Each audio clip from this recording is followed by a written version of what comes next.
He was born James Ambrose Johnson, Jr., in Buffalo, New York, on February 1, 1948. The birth certificate says James. The world would later call him something else, entirely Rick James, a name welded to funk excess and a kind of dangerous brilliance you could hear before you ever saw his face. On August 4, 2004, that brilliance went dark. Rick James was found dead inside his Los Angeles home. The first official word from authorities was short, almost sterile. Natural causes. No foul play. End of story. But for the people who actually knew him, the ones who had watched the rise, the damage, and the slow unraveling, that explanation never sat right. There was no public record of an ambulance screaming through the neighborhood. No widely confirmed witness who could walk anyone step by step through his final hour. Depending on who was talking, the timeline bent and blurred. According to those closest to Rick, the months leading up to his death were marked by something heavier than just failing health. They say he had been struggling, carrying a quiet fear, and growing deeply suspicious of certain people orbiting his life. Then, almost without warning, he was gone. Teena Marie, his closest creative partner, his confidant, the one person he treated like chosen family, would later allude to something deeply unsettling about that final stretch of time. She didn't stand in front of cameras and accuse anyone. She didn't name names. She simply stated that there was something about his last hour that never added up. If Rick James really died of natural causes, why does his death still feel like a question no one ever wanted fully answered? Chapter 1. The Life Before the Fall. Genius and Self-Destruction, 1978-1996. Before Rick James became a mystery, he was an explosion. The file truly opens in 1978 in Los Angeles, when the album Come Get It dropped, and pushed him out of smoky clubs, and straight into permanent rotation on radio and television. By 1981, with Street Songs and the now iconic Super Freak, Rick wasn't just winning. He was untouchable. Royalties stacked. Tour money hit in waves. Luxury stopped being a bonus and became the baseline. Cocaine wasn't a secret vice anymore. It became infrastructure, part of the cost of doing business. People who worked those tours recall bowls refilled without anyone needing to ask, hotel rooms lined up back-to-back across New York, Chicago, Detroit. Nights bled into mornings and mornings blurred straight into soundcheck. Sleep was optional. Momentum was mandatory. Rick liked to say that success had to be fed. So he fed it relentlessly. But even at the height of the high, there were cracks showing through the shine. Between 1,982 and 1,985 crew members remember watching his emotional swings in real time. 1 hour he was magnetic, confident, charming, funny enough to hold a room hostage with a story. The next he would crash into silence, suspicion flashing across his face without warning. He walked hallways restlessly. He watched doors like they were enemies. He demanded loyalty and punished hesitation. The same intensity that made him mesmerizing on stage sharpened into something harder when the lights went off. People close to him learned survival tactics. They learned when to laugh, when to agree, and when to quietly disappear from the room before the energy shifted. By 1988, the chaos stopped being backstage gossip and crossed a line into the legal system. In Buffalo, New York, Rick was arrested after a violent incident involving a woman who later accused him of assault and unlawful imprisonment. The details were ugly and public. Headlines did what damage the critics never could. The industry flinched, then largely looked away. Labels still wanted the hits. Promoters still wanted the name. Rick returned to work, but the stain didn't wash out. Friends say he grew harsher, quicker to anger, more convinced that people were plotting against him. To him, enemies weren't outside the building anymore. They were in the room. The real collapse began in 1991. Rick James was convicted on charges tied to assault and kidnapping from separate incidents. Studio lights were replaced by courtroom fluorescence. The man who once strutted across arenas now stood behind defense tables. Those who sat through the hearings say he moved between defiance and disbelief, almost as if he couldn't process how fast the ground had shifted under his feet. One moment he looked ready to fight the world. The next, he looked like he couldn't believe it had come to this.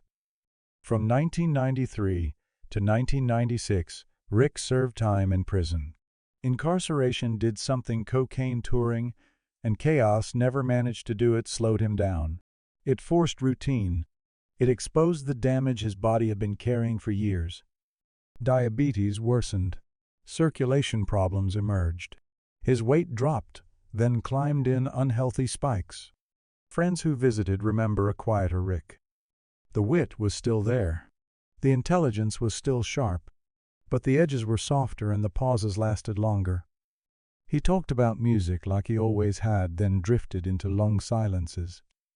He asked about people who hadn't written about, former allies, who'd gone missing now that he no longer had stages to offer them. He noticed who vanished and he didn't forget.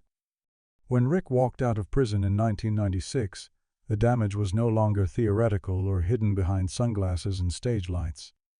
It was written into his medical charts. Release should have felt like a second chance, a comeback.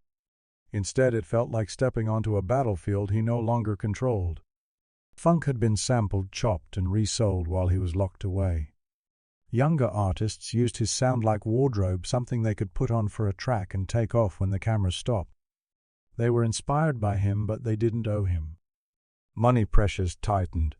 The old royalty streams weren't enough. At the same time, his healthcare stopped being optional and became non-negotiable. Insulin schedules, pain meds, checkups, monitoring. These weren't suggestions, they were survival. Rick hated it. He resented the dependence.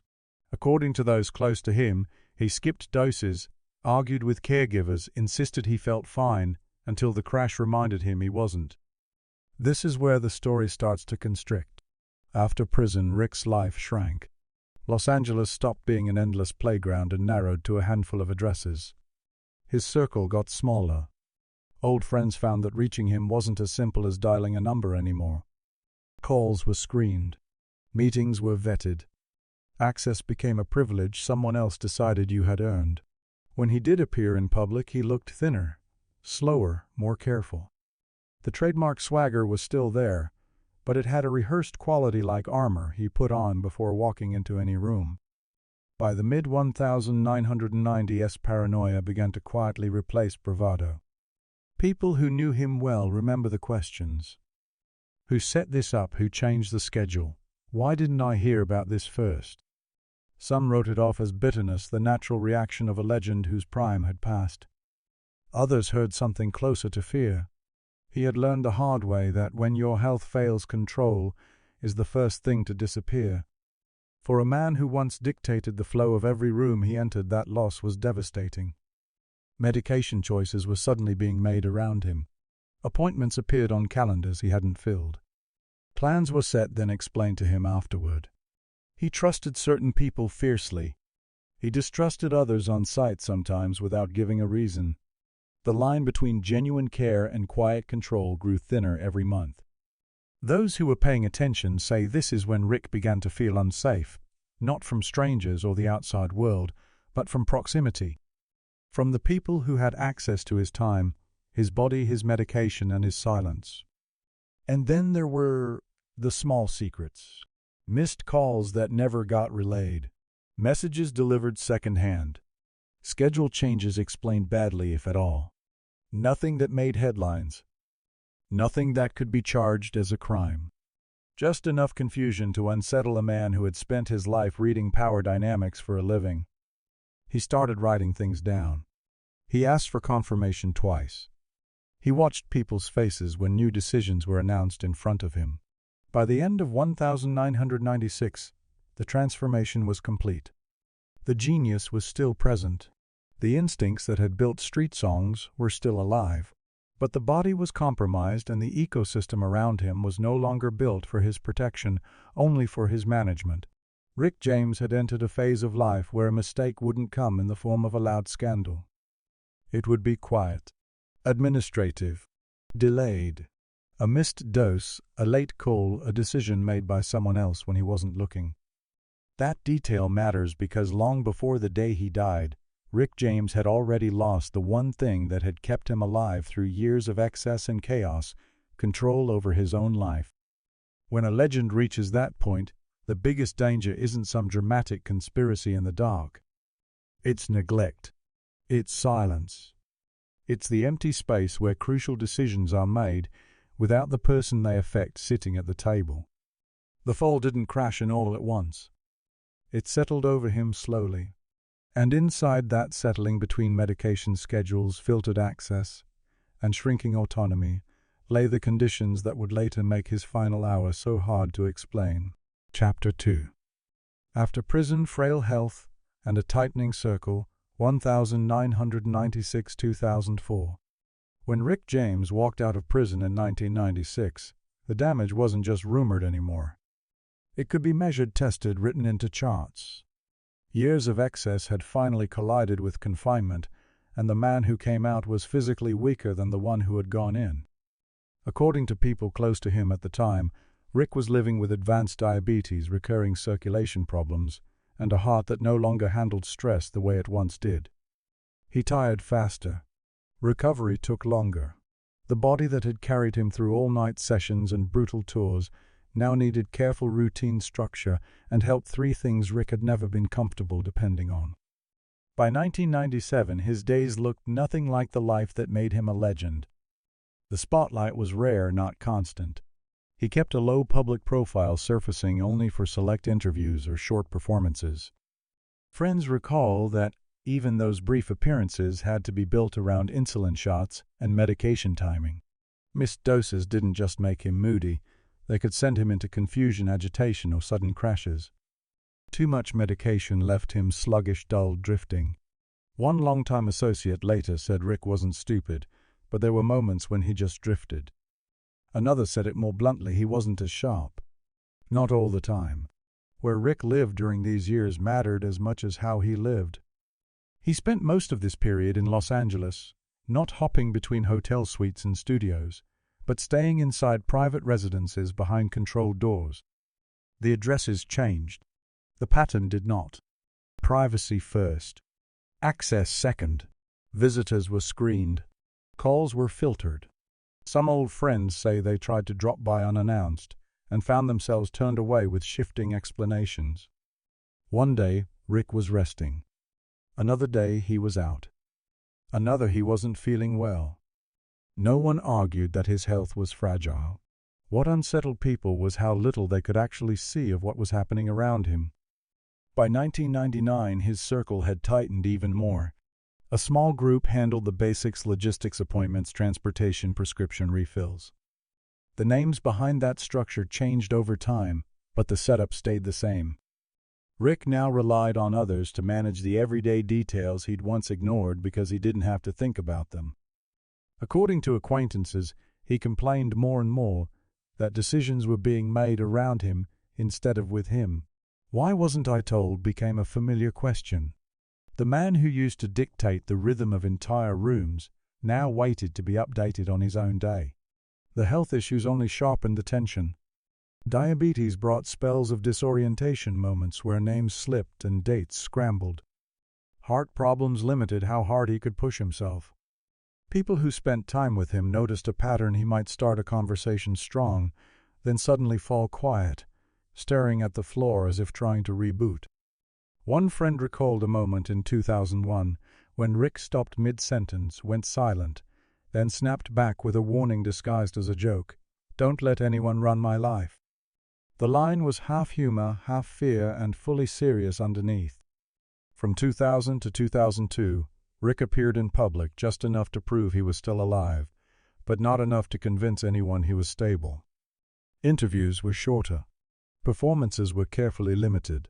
Behind the scenes, people said he battled insomnia, anxiety, and a growing distrust of the very people positioned closest to him.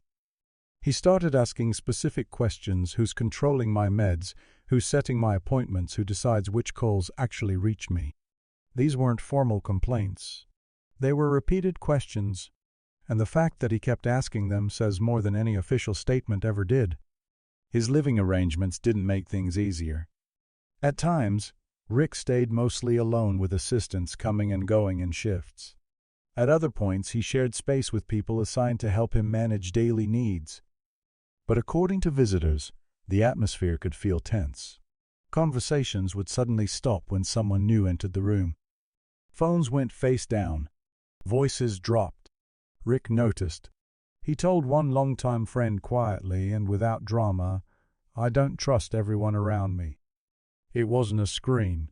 It was resignation. By 2003, his dependence was undeniable. To stay alive, Rick needed help maintaining routines that had once been background noise: eating on time, taking the right dose, showing up for medical appointments. Insulin especially wasn't optional. Missed or mishandled doses could be dangerous, even fatal. Yet people later admitted that from the outside there was no transparent system anyone could point to, no visible care plan, no clear structure explaining who was responsible for his medications, his schedule, his monitoring. That lack of clarity fed rumors, not of conspiracy, but of possible neglect, confusion, or mismanagement. When someone is sick and isolated, even ordinary lapses can become life-threatening. Friends who tried to stay involved described hitting invisible walls. They weren't told no outright. Instead, they were delayed, redirected, gently blocked. Next week. He's not up for visitors today. He'll call you. Sometimes he did call. Sometimes he didn't. Over time, a lot of people stopped pushing, unsure if they were honoring Rick's wishes or someone else's rules. Rick himself seemed to understand exactly how dangerous that was. In private conversations toward the end of 2003, he reportedly described feeling vulnerable, not hunted, not targeted, just exposed. He worried out loud about what would happen if something went wrong. Who would notice? Who would act? Those worries never became official complaints. They were never attached to legal documents. They stayed where so many truths in this business do, in late-night conversations and half-remembered quotes, in the memories of people who were close enough to hear, but not powerful enough to change what was happening. By the start of 2004, Rick James was alive but contained. He was a man living quietly with loud problems. His health was fragile. His autonomy was reduced. His link to the outside world was thin, controlled by design, necessity, or both. And while there is no proof that anyone around him intended harm, the conditions were in place for something terrible to happen without sirens, without witnesses, and without urgency. This chapter matters because it explains what came next: a man weakened by illness, a life organized by others, questions about who controlled care, who controlled access, and who was really listening when he said he didn't trust everyone around him. Chapter 3. The Final Hour, who was with Rick James on August 4, 2004. The last hour of Rick James' life is the point where the record breaks apart. Up until that morning, the story can be followed. After that, it turns into fragments. We know this much: on the morning of August 4, 2004, Rick James was alive. That part has never been disputed. According to people who later shared details with friends and reporters, he had been awake earlier that day, communicating in ways that did not immediately signal a medical emergency. He was at home in Los Angeles, inside the same private residence where his body would later be found. He was not in a hospital bed. No paramedics were actively monitoring him. There were no sirens outside the gate. What happens after that point depends entirely on whose version you hear. Some accounts say Rick spoke to at least one person by phone that morning. Others claim he had in-person contact with someone who saw him talk to him and then left. The problem isn't that these stories exist. The problem is that they never lock together into a clean minute-by-minute sequence. No investigator ever released an official timeline that tracked his last day from waking to collapse. For a man living with serious diabetes and heart trouble, that missing structure stands out like a blank page in the middle of a file. People close to Rick have said that sometime within roughly an hour before he was found, he began showing signs of distress. What kind of distress depends on who you ask. Some describe visible physical weakness, a body that suddenly seemed heavier, to move slower, to respond. Others talk about confusion, the kind that diabetes can bring when blood sugar slips out of control. There was also a rumor passed around quietly among industry insiders that Rick sounded unusually anxious in one of his last conversations. Not screaming, not frantic, just quieter, flatter, unsettled in a way that made people who knew his normal rhythms feel uneasy. None of those descriptions came from sworn testimony. They came from conversations, retellings, and memories that traveled hand to hand. What we do know, almost as clearly, is what did not happen. There is no clear public record showing that 911 was called the moment his condition first started to change. No widely shared timestamp proves that someone recognized immediate danger and contacted emergency services at the earliest possible moment. For a man with known insulin dependence and cardiac vulnerability, that gap raised questions that were never fully answered in public. Equally unclear is who, if anyone, was physically in the room. No single person has ever stood in front of cameras or signed a statement as the last confirmed individual to see Rick James alive and alert. Some sources imply that someone had been in the house, checked on him, and then left. Others suggest he may have been alone for stretches of time with no one close enough to see things deteriorate in real time. What's missing is a documented handoff, the simple human chain of "I saw him at this time," followed by "I checked back at that time," followed by "this is when I knew something was wrong." By the time Rick James was officially found unresponsive, the critical window for intervention may already have closed. The pronouncement of death came later after officials arrived, but the exact moment when his condition crossed from dangerous to irreversible was never publicly rebuilt. Was it sudden? Did he slip away in minutes? Or was it gradual, a slow slide into confusion, a period where he might have been helped if someone had checked on him sooner? These are medical questions, not just dramatic ones, yet no detailed official account has ever laid them to rest. The missing detail fed speculation almost immediately. In the days following his death, there was no comprehensive public narrative from those present in or around the house. No press conference walking through the last hour. No step-by-step breakdown of who discovered him, what they did, and exactly how much time passed between noticing something was wrong and getting a professional response. Natural causes was medically plausible. It also didn't require anyone to explain what happened before his body stopped. For the people who loved him, the silence around those minutes hurt more than any rumor. Behind closed doors, uncomfortable questions started to surface. Why wasn't there a documented emergency response at the first sign of trouble if Rick was known to be medically fragile? Why was he seemingly unmonitored in those crucial final hours? Why did no one stand up publicly and say, "I was there"? This is exactly what happened. The lack of clear answers was not proof of guilt, but it created fertile ground for doubt. Some insiders leaned toward a painful, simple explanation: neglect rather than malice. A failure to recognize how serious his condition was. A delayed reaction. A moment where someone assumed he'd sleep it off or bounce back the way he had so many times before. With a body already weakened by diabetes and heart problems, those assumptions can be fatal. Others whispered a darker possibility, not of a deliberate act, but of dangerous absence, that Rick's isolation in his final years meant no one was consistently watching closely enough to act when seconds mattered. And then there were the whispers that never crossed over into formal accusations. Stories that Rick had been uneasy about certain people around him. That he had repeated the phrase, "I don't trust everyone around me," more than once. That his circle was tight, not because it was safe, but because it was controlled.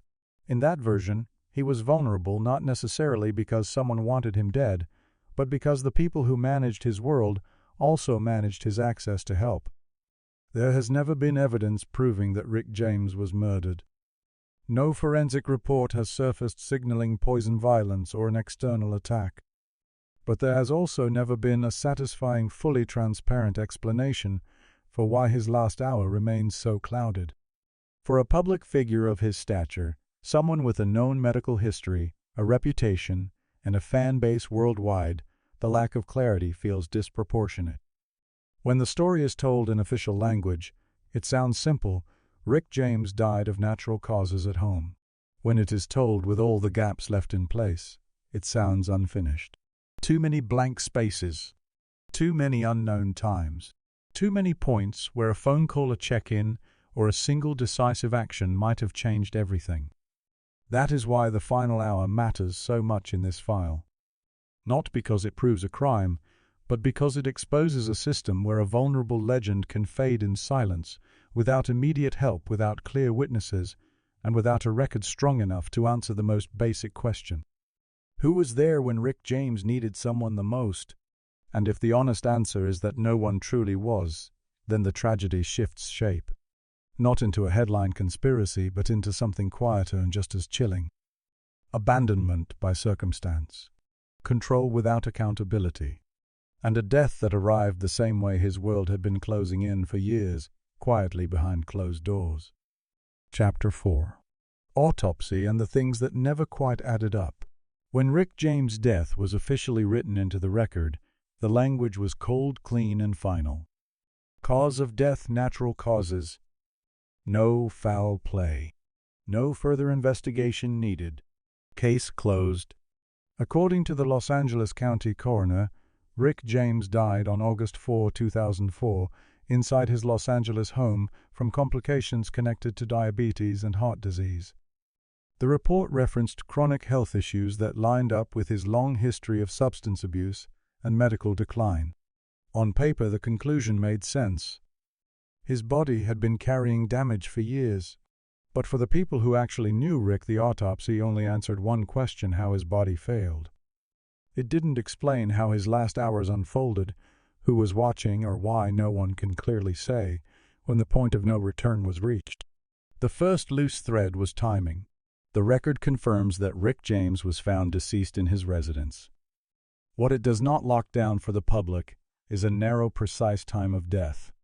No official reconstruction was released explaining when he was last seen alert, when any early symptoms might have started, or when a timely intervention could have made a difference. For someone living with insulin-dependent diabetes, that absence wasn't just a missing detail. It was a red flag. Diabetes-related deaths typically don't strike like a lightning bolt out of a clear sky. They build.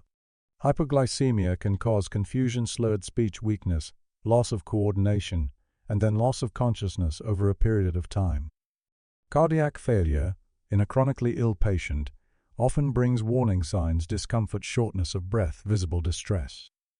Under normal circumstances, that means someone would usually notice that something is wrong before death actually occurs.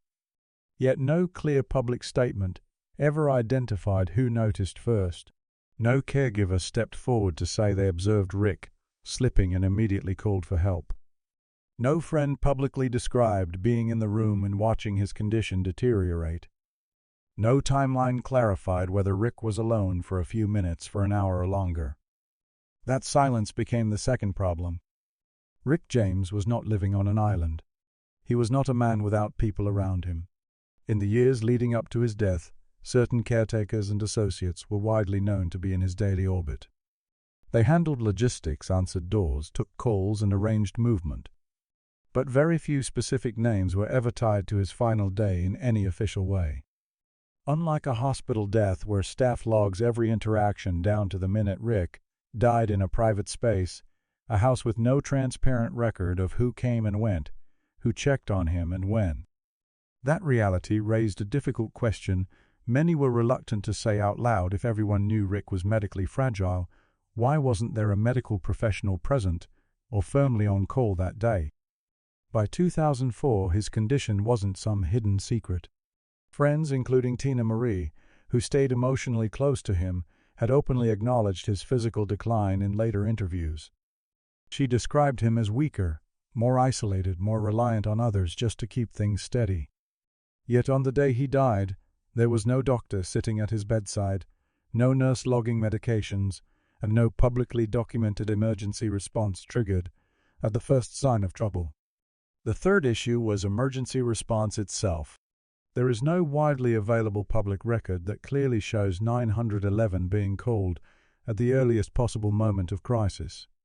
The gap between the beginning of his medical emergency and the official declaration of death has never been spelled out in detail for the public. That doesn't mean no call was ever made. It means the urgency, timing, and sequence were never laid out in a way that closed the door on doubt. For Teena Marie, this was not a minor detail. According to people who later spoke about their private conversations with her, the missing pieces bothered her deeply. She reportedly felt that Rick's death didn't just happen. She believed he had not been properly protected. In those accounts, she questioned how a man in Rick's condition could deteriorate that far without someone stepping in sooner. She didn't point a finger at a single person. She didn't go on record accusing anyone of murder. But she kept coming back to the same idea that something essential was missing from the story people were told. Other musicians and insiders quietly echoed her discomfort. Some pointed back to Rick's own long-standing distrust of people around him. Others remembered him saying that he felt controlled more than cared for. A few mentioned his fear of being left alone when he was sick. None of these concerns turned into formal statements. They turned into whispers that never had to answer questions under oath. The autopsy itself did not show anything that legally demanded a deeper criminal investigation. Toxicology did not reveal evidence of poisoning. There were no visible external injuries. From a strict forensic standpoint, there was no crime scene to treat as homicide. But an autopsy can't measure delay. It can't record hesitation. It can't document whether the right call was made at the right time, because those aren't wounds on a body. They are the results of human choices. That is the space where speculation began to harden. Some people concluded that Rick James had been abandoned by a system that simply didn't prioritize him anymore, an aging star whose value to the machine had already peaked. Others believed that the gatekeepers around him favored order and control over urgency, preferring a smooth, quiet environment to messy emergencies and outside interference. A smaller group entertained a darker idea that someone benefited from Rick being weak, isolated, and easy to manage. In this view, his frailty made business simpler. A compromised legend doesn't push back as hard. These theories have never been proven, and they have to remain in the realm of rumor. What gave them power was not solid evidence, but a vacuum where answers should have been.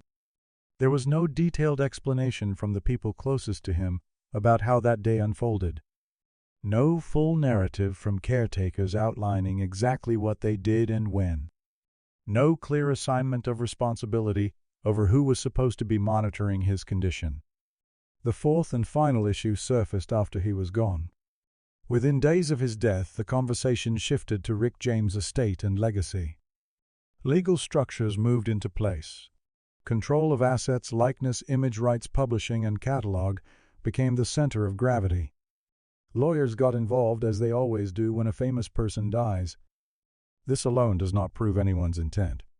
Death always brings paperwork. But to those who were already unsettled, the speed of that transition from human crisis to legal process felt brutally fast. Teena Marie reportedly wrestled with that shift. Friends said she felt Rick had been turned into a file and a revenue stream before the real story of his last moments had ever been fully told. She did not file lawsuits. She did not sit for big exposés. She carried her doubts quietly, and that quiet allowed rumors to live longer than any headline. Because when a man dies privately with no witnesses stepping forward, no clear timeline, no visible emergency response, and no transparent account from those in charge, people don't stay silent. They fill in the blanks. The official record insists Rick James died of natural causes. The emotional record many people hold says something else, that he died alone, undermanaged, and underprotected. Those two truths can exist side by side, and that is why years later his death still feels unresolved for many who loved him. Not because they can point to a weapon or a suspect, but because they cannot point to proof that every possible step was taken to help him when it mattered most. This chapter doesn't name a killer. It doesn't claim a crime. It documents what wasn't there: no urgent timeline, no clear chain of responsibility, no voice that can say with certainty, "I was there, and I did everything I could." For a man who once commanded the world's attention, Rick James' final moments faded into quiet, unrecorded space. And for some, that quiet remains the most disturbing evidence of all. Chapter 5. Teena Marie, and the suspicion it was never just an accident. After Rick James died on August 4, 2004, one voice close to him never sounded fully at peace with the official story. It wasn't a loud voice. It didn't call press conferences or point fingers on camera. But it also never fully accepted the idea that everything about his death was simple, expected, and neatly explained by paperwork. That voice belonged to Teena Marie. To understand why her doubts still matter, you have to understand who she was to Rick James. Teena Marie was not just a duet partner or a label project. She was in many ways family by choice. From the late 1970s forward, Rick championed her in spaces that were not built to welcome her. He pushed labels for her. He fought executives for her. He put his own name and leverage on the line to make sure she was heard. In return, she remained loyal through seasons when many others quietly stepped away. During Rick's decline after prison, when public appearances were rare and access to him was tightly controlled, it was Teena who stayed emotionally close, checking on him, listening and paying attention to the details most people missed. People who knew them both have said that in those final weakened years, she understood his state of mind better than most of the people physically around him every day. That is why her reaction to his death unsettled so many who heard it. Teena Marie never went public with claims that Rick James was murdered. She did not stand up and accuse any one person.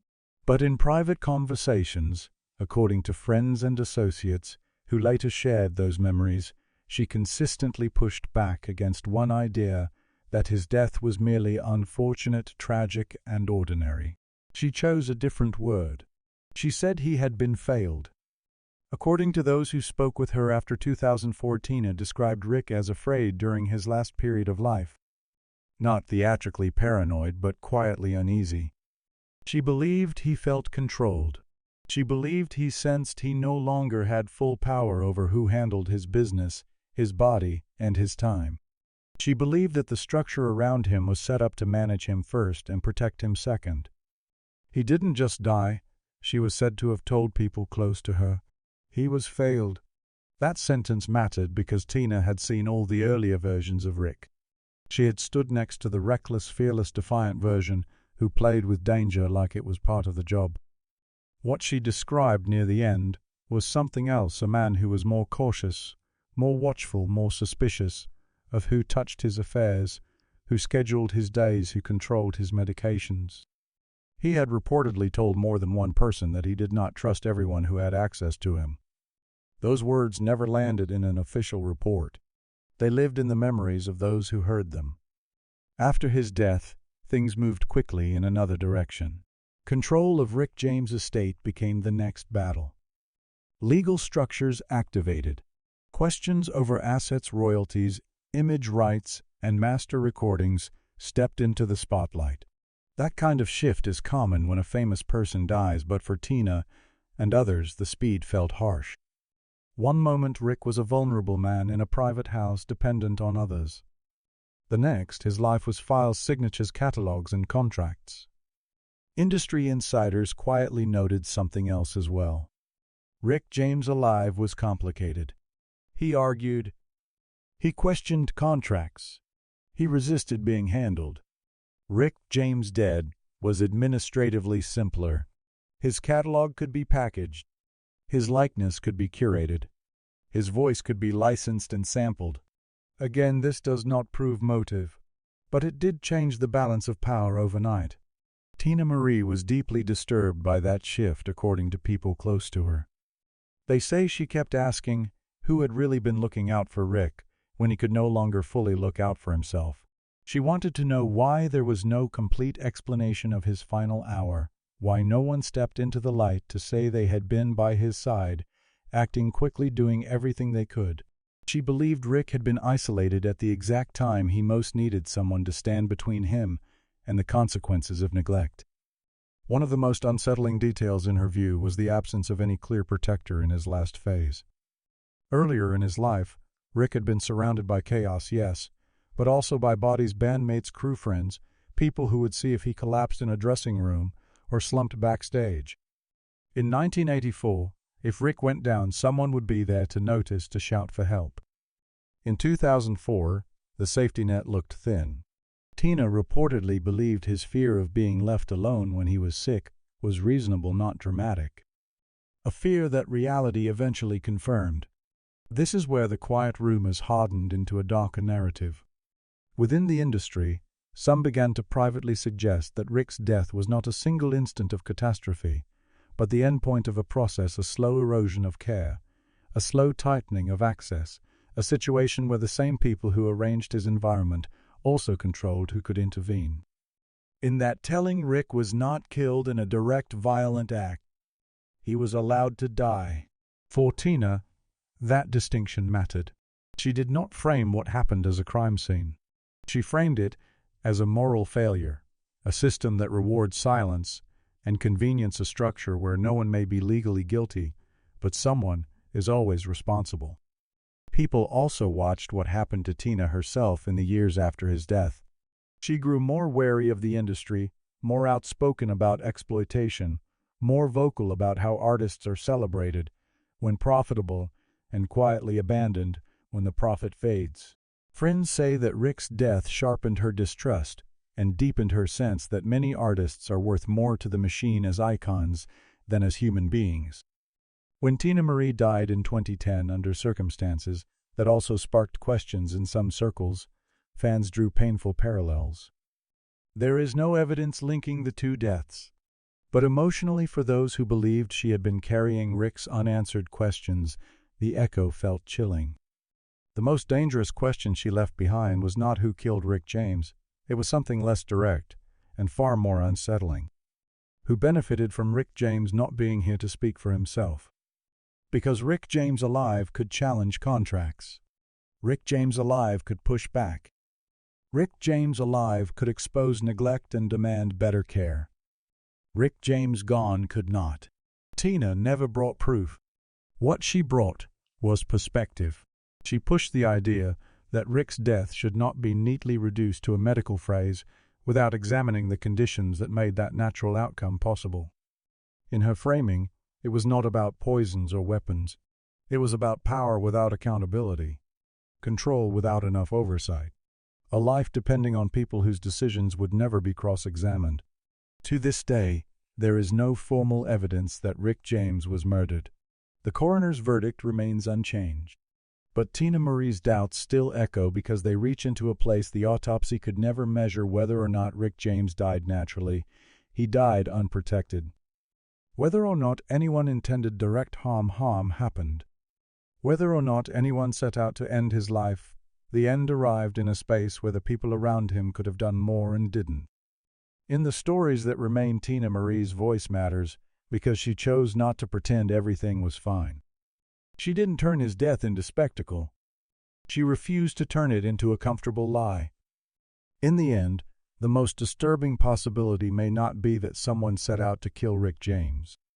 It may be that no one stopped what was killing him. Outro. Murder, negligence, or silence. There is no document that proves Rick James was murdered. No forensic line that points to poison. No official name attached to a crime. But something else exists, and it's harder to ignore. Too many gaps. Too much silence. Too little transparency for a man whose survival depended on other people acting fast when things went wrong.